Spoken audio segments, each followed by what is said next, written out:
partendo dal presupposto che l'idea di assumere per licenziare non rientra nel nostro DNA, bisognerà decidere se prendere 1.300-1.400 euro al mese è dignitoso. Ieri parlavo con un altro imprenditore che con il Jobs Act ha assunto, lui sta andando molto bene, diceva che con il risparmio lui lo ridistribuirà nelle buste paghe dei dipendenti.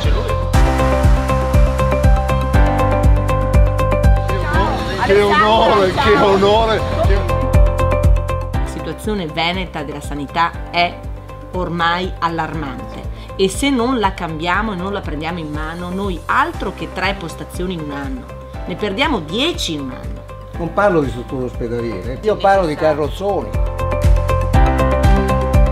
Allora, massima determinazione, massima tenacia, quella vostra. Ecco, io voglio essere così. Una persona che si rimbocca le maniche e non molla mai e porta a casa e lotta per portare a casa degli obiettivi.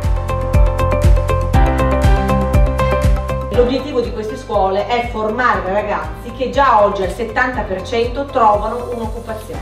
Che investire in queste scuole, investire in questi ragazzi, significa dare futuro al numero prevalente di giovani.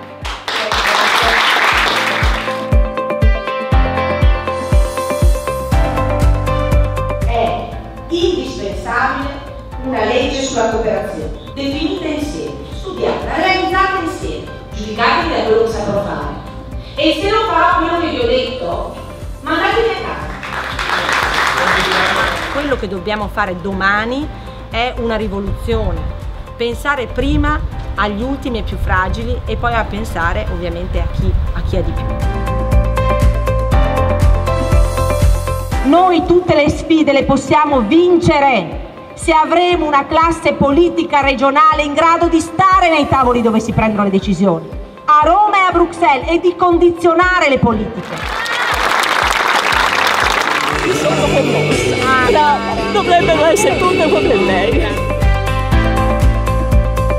Le liste di attesa per le radioterapie non si contano più, ma si pesano.